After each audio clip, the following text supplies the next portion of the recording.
बिहार की सियासत में इस समय चर्चा इस बात पर है कि अगला सीएम कौन होगा।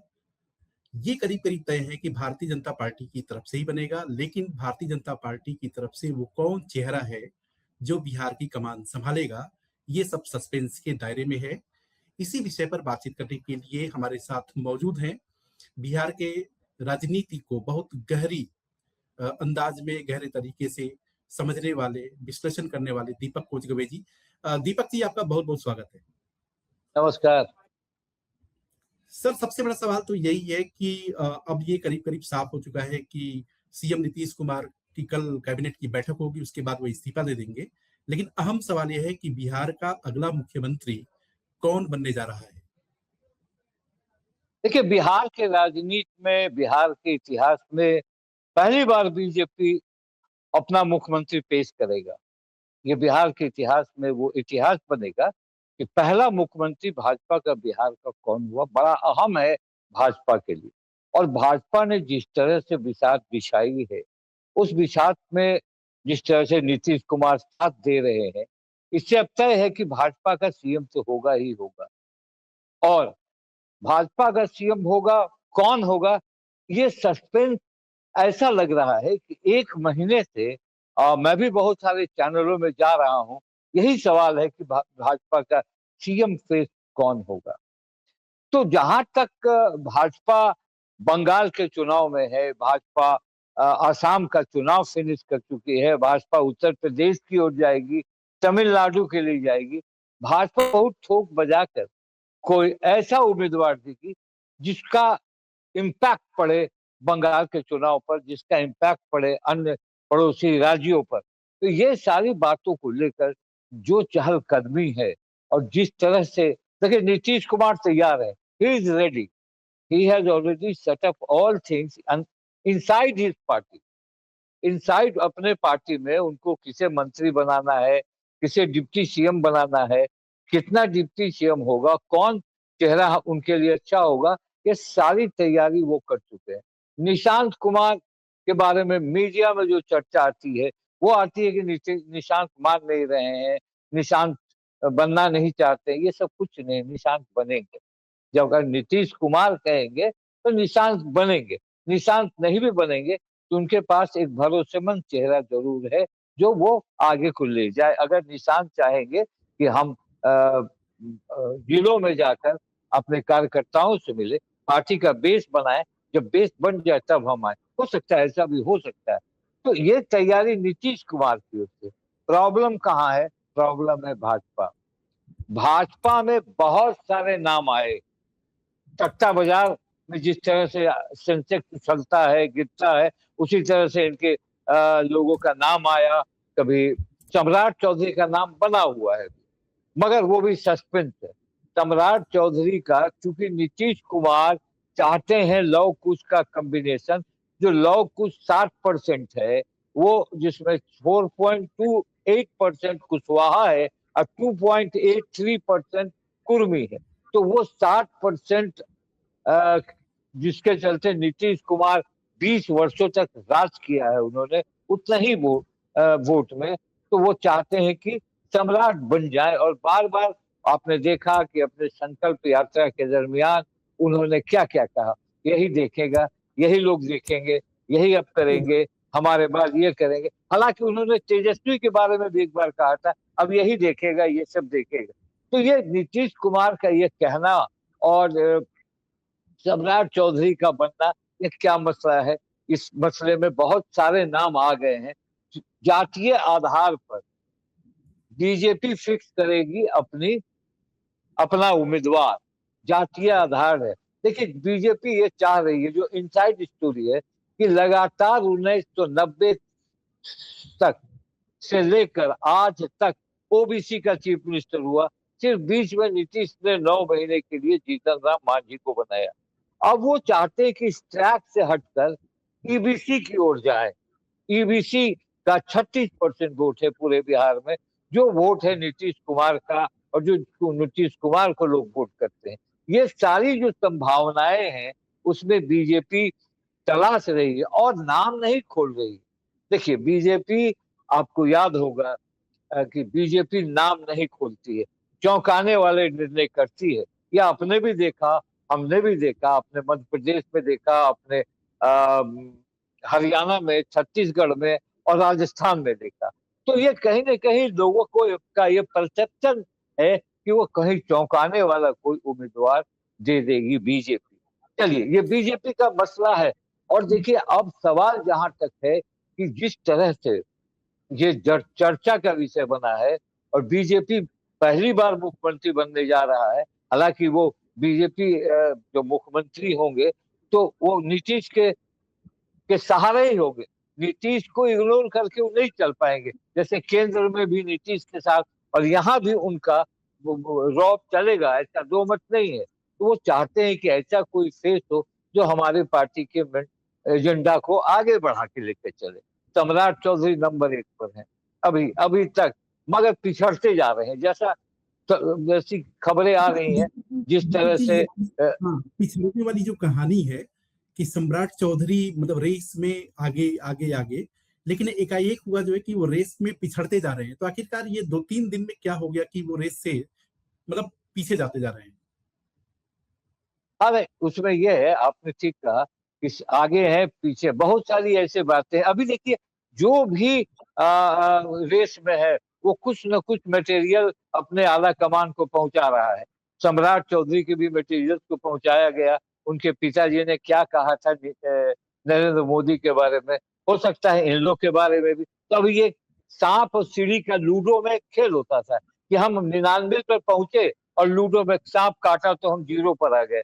तो अभी ये खेल चल रहा है कि कोई आदमी अगर ऊपर है तो वो नीचे आ सकता है। वो सांप काट, जिसको हम लोग कहते हैं सांप काटा, अब नीचे आ जाए तो 0 पर आ गए। तो अभी सांप सीढ़ी का खेल बहुत बदस्तूर चल रहा है बिहार में, और कुछ कहा नहीं जा सकता। देखिए, नाम बहुत चले, सम्राट चौधरी, उसके बाद नित्यानंद राय।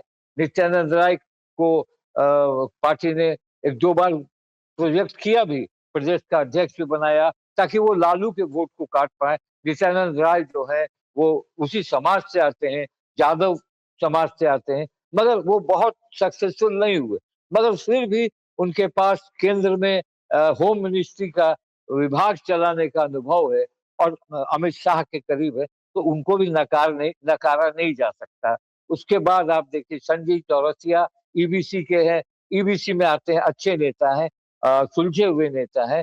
पिता उनके गंगा प्रसाद हैं, जिनके घर पर कैलाशपति मिश्रा ने अपनी जिंदगी बिता दी, वहीं उनका निधन हुआ। उसके बाद चाहे अटल जी आए, चाहे आडवाणी जी आए, पटना का उनका वो राजा बाजार का घर खुला रहता था, तो वो एमएलसी भी हुए, राज्यपाल भी हुए, उनका भी नाम चल रहा है। और उसके अब आप आइए महिलाओं पर। महिलाओं में श्रेयसी सिंह का नाम उभरता है। श्रेयसी सिंह पढ़ी लिखी हैं, मगर कास्ट कॉम्बिनेशन अगर देखा जाए तो हो सकता है कि उनको वो टिकट नहीं मिले। धर्मशिला गुप्ता, जिन्हें एकाएक एमपी बना दिया गया, एकाएक, किसी को नहीं पता था कि उसे एमपी बना दिया गया। तो ये सारे लोग हेडलाइन। अब कल देखिए, शिवराज सिंह चौहान पर्यवेक्षक बनाकर भेजे गए। पर्यवेक्षक क्या होता है? पर्यवेक्षक क्या होता है? पर्यवेक्षक को पॉकेट में सीट दिया जाता है, आप उन्हें पढ़ लीजिए। आपने देखा कि जब राजेश सिंधिया और राजनाथ सिंह जब राजस्थान में सरकार बनाने के लिए पर्यवेक्षक होकर गए थे, क्या हुआ था? ट्वीट निकाला, नाम आ गया, कौन, भजन, क्या भजन, जिनका नाम वो मुख्यमंत्री हो गए। आपने मध्य प्रदेश में देखा? हाँ जी जी। और मध्य प्रदेश में आपने देखा कि खट्टर गए वहां पर्यवेक्षक होकर, और शिवराज सिंह चौहान से ही प्रस्तावित करा दिया गया। हरियाणा में भी देखिए। तो बीजेपी की तरफ से कोई चौंकाने वाली बात हो सकती है, और ये ऑलरेडी बीजेपी ने फिक्स किया। बीजेपी का गेम प्लान है कि नीतीश कुमार रिजाइन करेंगे, उसके बाद नेता का, विधायक दल की बैठक में नेता का चुनाव होगा। ये उनका एक गेम प्लान है, वो पहले से नहीं बताना चाह रहे कि हमें, हालांकि वो ऑलरेडी फिक्स कर चुके हैं। परसों रात में राष्ट्रीय अध्यक्ष नितिन नवीन और अमित शाह और संभवतः विनोद तावड़े के बीच बड़ी लंबी मीटिंग हुई थी, कि बिहार में ये तय कर दिया गया। राजभवन तक आपने देखा कि एक फूले बहन का समारोह था भाजपा के कार्यालय में, और मुख्य अतिथि थे सम्राट चौधरी, वो नहीं गए। वो नहीं गए तो कंफ्यूजन क्रिएट हुआ। फिर विजय सिन्हा चुपचाप राजभवन चले गए, राजभवन में बात करके आ गए। तो कहीं ना कहीं एक पेंच लग रहा है सम्राट चौधरी पर। देखिए, सम्राट चौधरी जिस तरह से काम किए, जिस एकाएक बीजेपी ने बड़ा नेता बना दिया, क्योंकि सम्राट चौधरी लालू के बाय प्रोडक्ट हैं, नीतीश कुमार के साथ काम किए, जीतन राम मांझी के साथ होते हुए बीजेपी आए। तो कहीं ना कहीं उनके पार्टी में इस बात की मरमरिंग है कि जो लोग लगातार काम किए उनको आप इग्नोर करके इनको ला रहे हैं, तो एक ये माइनस पॉइंट उनका जा रहा है। मगर जिस तरह से जो जो काम किया उन्होंने, चूंकि बहुत करीब है, आपने देखा कि अभी सीमांचल में जो 3 दिन अमित शाह आए थे, उनके बगल में कौन बैठे थे? सम्राट चौधरी और नित्यानंद राय। बिहार का कोई मंत्री और नहीं था। वो फिर बुलाए थे उनको बागडोगरा एयरपोर्ट पर। तो कहीं ना कहीं लगता है कि इनकी पसंद है। मगर आरएसएस आरएसएस कुछ ऐसे पॉइंट ला रहे हैं, आरएसएस का कहना है आरएसएस इनके पक्ष में नहीं है, और कुछ 2-3 बड़े नेता भी इनके पक्ष में नहीं। तो कहीं ना कहीं इनका माइनस मार्किंग आ रहा है। हालांकि रिपोर्ट दीपक ये जी बता रही है। दीपक जी, ये जो सम्राट चौधरी के पक्ष में आरएसएस की सहमति नहीं बन पा रही है और कुछ बड़े नेता भी, तो इसके पीछे क्या उनका जो पास्ट रिकॉर्ड है वो ज्यादा मतलब मैटर कर रहा है? देखिए, ऐसा है कि जिस तरह से हमने अभी बताया कि सम्राट चौधरी के जिस समय प्रदेश अध्यक्ष बनाया गया था, उस समय बीजेपी के कार्यकर्ताओं में और बीजेपी के बड़े लोगों में मरमरिंग था कि एकाएक इनको प्रदेश का अध्यक्ष बना दिया। और आपको याद होगा कि जिस तरह से प्रदेश अध्यक्ष के बाद ये ऊपर बढ़ते गए, प्रदेश अध्यक्ष जब लोकसभा का चुनाव हुआ और कुशवाहा उपेंद्र कुशवाहा हार गए, औरंगाबाद में आरजेडी का झंडा लहरा गया कुशवाहा का, वो उनकी फेल्यूर माना। मगर फेल्यूर मानते उन्हें हटाकर दिलीप जायसवाल को बनाया, और उनको फिर हटाकर उन्हें किनारे नहीं किया, डिप्टी सीएम बना दिया, बड़ा चेहरा बना दिया। और जब तारापुर में चुनाव था उनके कंस्टिट्यूंसी में, वहां अमित शाह ने क्या कहा? इन्हें वोट दीजिए, बहुत बड़ा आदमी बनाऊंगा। तो कहीं ना कहीं अमित शाह की ये पसंद जरूर है। अब अमित शाह क्या कहते हैं, क्या निर्णय हुआ है, ये तो एकदम उनके आपस की बात है। मगर मुझे लगता है कि एकाएक लखिंदर पासवान भी सामने आ गए हैं, दलित चेहरा, और 2 अच्छा, बार ये पातेपुर से। लखिंद्र पासवान कौन है, इनके बारे में बताएंगे कुछ? ये बीजेपी के एमएलए हैं, और अच्छा। वो अल्पसंख्यक आयोग के मंत्री भी हैं और कैबिनेट मिनिस्टर है अभी बिहार में। तो इनको एकाएक प्रोजेक्ट हुआ, कहीं ना कहीं ऐसा लगा रात में उनको लेकर विजय सिन्हा वगैरह गए सीएम से मिलवाने, सीएम से मुलाकात हुई। और आपको मुझे लगता है कि कहीं बीजेपी एक कार्ड खेलना चाहती है कि दलित आज तक कोई चीफ मिनिस्टर नहीं हुआ फुल फ्लेजेड बिहार में। तो चूंकि बंगाल का चुनाव है, यूपी का चुनाव होगा, मायावती को उधर देखना होगा और इधर ये देखना होगा, तो हो सकता है कि अंबेडकर जयंती के दिन दलित मुख्यमंत्री की घोषणा भी हो जाए। ये भी हो सकता है। दिस ऑल ऑन एयर, हवा में चल रहा है। ऐसा नहीं है कि मैं खुद बोल रहा हूँ, ये हवा में चल रहा है। तो हो सकता है कि दलित चेहरा पेश कर दे कि भाई हमने दलित मुख्यमंत्री बना दिया। और लखिंदर बड़े अच्छे वक्ता हैं, 2 बार जीते हैं, और बड़े सुलझे हुए नेता बुझाते हैं, लगते हैं हम लोगों को। तो ये सारी बातें दिखती है। जहाँ तक महिलाओं का सवाल है, 2 है धर्मशीला और श्रेयसी।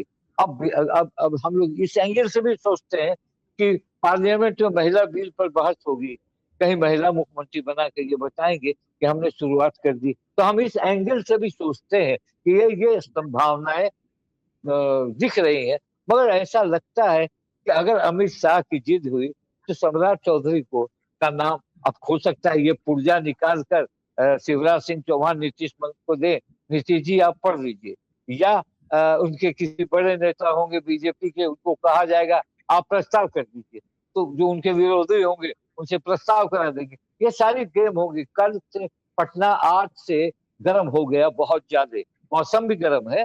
और जितने भी विधायक 50 विधायक कलकत्ता में कैंपेन कर रहे हैं बीजेपी के, सबको समन जारी किया, सब आज पटना पहुंच जाएंगे और तब तक यहाँ रहेंगे जब तक राजभवन में वोट का मसला समाप्त नहीं हो जाए। वोट के लिए अमित शाह, नितिन नवीन, ये सबों का पक्का है। प्रधानमंत्री नरेंद्र मोदी की भी बात चल रही है कि वो आ सकते हैं और रात्रि विश्राम करके शपथ समारोह में भाग लेके वो जा सकते हैं। ये सारी संभावना के बीच पटना अभी उबल रहा है और मुझे लगता है कि बहुत जल्द बिहार को भाजपा का सीएम मिलेगा। नीतीश कुमार 16 तारीख को पार्लियामेंट की बैठक शुरू है, वहां जाएंगे। 15 तारीख तक सब फिक्स करके 16 को जाएंगे। और एक और होड़ लगी हुई है, एक और होड़ है कि नीतीश कुमार चाहते हैं कि हम बड़ी पार्टी का, बड़े भाई की भूमिका में 4 कांग्रेस के एमएलए, मुझे लगता है कि कल नीतीश कुमार का हाथ पकड़ लेंगे। तो नीतीश कुमार अगर चारों एमएलए को ले लेते हैं तो 89 और 89 का सीक्वेंस बन जाता है। 89 इनका, 89 इनका, ये सारी बहुत सारे खेल होंगे। और मुझे लगता है कि लंबे समय तक अगर सरकार चलानी है तो नीतीश कुमार एक ऐसे फैक्टर बिहार में बने। जब से पत्रकारिता कर रहा हूं तो मैंने देखा जगन्नाथ मिश्रा को, मैंने देखा विदेश्वरी दुबे को, मैंने देखा चंद्रशेखर सिंह को, मैंने देखा भागवत झा आजाद को, सत्येंद्र नारायण सिंह को, उसके बाद लालू को देखा। लालू के बाद जब एरा इसका आया, आप देखिए कि इस एरा में नीतीश कुमार ने जो चाहा उसे उंगली पर घुमाया, अभी भी घुमा रहे हैं। अभी भी बीजेपी का शीर्ष नेतृत्व बिना उनके सलाह के कुछ नहीं कर रहा है और ये कह रहा है कि भाई नीतीश जी जो कहेंगे वही होगा। और ये भी कह रहे हैं कि नीतीश मॉडल पर ही सरकार चलेगी। ये बार बार कहा, ये नितिन नवीन ने भी कहा और उनके प्रवक्ता भी कह रहे हैं कि नीतीश कहाँ गए, वो तो कह रहे कि हम हैं ना। तो Nitish Kumar will run the government from back, वो बैक से सरकार चलाएंगे। आने वाले दिनों में देखिए बहुत कुछ होगा। कल हम इंतजार करते हैं कि कल नीतीश कुमार इस्तीफा देंगे, अपनी अंतिम कैबिनेट की बैठक करेंगे और अपनी बड़ी योजनाओं को, शराबबंदी को लेकर भी चर्चा है। शराबबंदी, हो सकता है कि नीतीश कुमार के जाने के बाद शराबबंदी हटाने की प्रक्रिया शुरू हो। अगर शराबबंदी का विभाग नीतीश कुमार रखते हैं तो चांसेस नहीं है। अगर ये विभाग बीजेपी ले जाती है तो मुझे लगता है कि शराबबंदी, चूंकि इकोनॉमी को देखते हुए, जिस तरह से आर्थिक स्थितियां, चुनाव में आपने देखा 10-10 हजार सबको देना, बहुत खर्च है सरकार को। उस हिसाब से भले सरकार कहे कि ट्रेजरी में पैसा बहुत है, मगर नहीं, मार्च में ट्रेजरी का एक आदेश आया था कि 10 लाख से ऊपर का कोई बिल ना पास किया जाए। तो कहीं ना कहीं ये सवाल है। और सालाना 70 लाख रुपया रेवेन्यू है शराबबंदी से, तो उस पर नजर रहेगी भाजपा के मुख्यमंत्री। तो कल हम लोग देखेंगे कि कौन मुख्यमंत्री, कौन बनेगा मुख्यमंत्री और हॉट सीट पर, हॉट सीट पर कौन बैठेगा, ये देखना है। तो जैसा कि दीपक जी ने कहा कि कल का जो तारीख है, मतलब 14 अप्रैल, वो बेहद अहम है। ये बात तो है कि बीजेपी का अपना मुख्यमंत्री मिलने जा रहा है बिहार को। लेकिन ये कि चेहरा कौन होगा, मतलब किसके सिर पर साफा बत्ता है, किसके सिर पर ताज सस्ता है, ये देखने वाली बात है। वैसे तमाम सारे ऐसे नाम हैं और दीपक जी ने कई नामों के साथ साथ एक लखिंदर पासवान जो एमएलए हैं उनका जिक्र किया है। एक नया नाम आया है। तो कुल मिला जुला करके ये है कि हम सबको इंतजार है कल का, कि कल बीजेपी की तरफ से किस चेहरे को सीएम के तौर पर पेश कर दिया जाता है और जो नीतीश कुमार के बाद बिहार की कमान संभालेगा। तो यह वीडियो आपको कैसा लगा, आप अपने कमेंट या सुझाव को इनबॉक्स कर सकते हैं। साथ ही साथ अगर आपने हमारे चैनल को लाइक, शेयर और सब्सक्राइब नहीं किया है तो लाइक, शेयर और सब्सक्राइब करें। दीपक जी, इस चर्चा में शामिल होने के लिए आपका बहुत बहुत धन्यवाद, शुक्रिया। Thank you, thank you, thank you, thank you.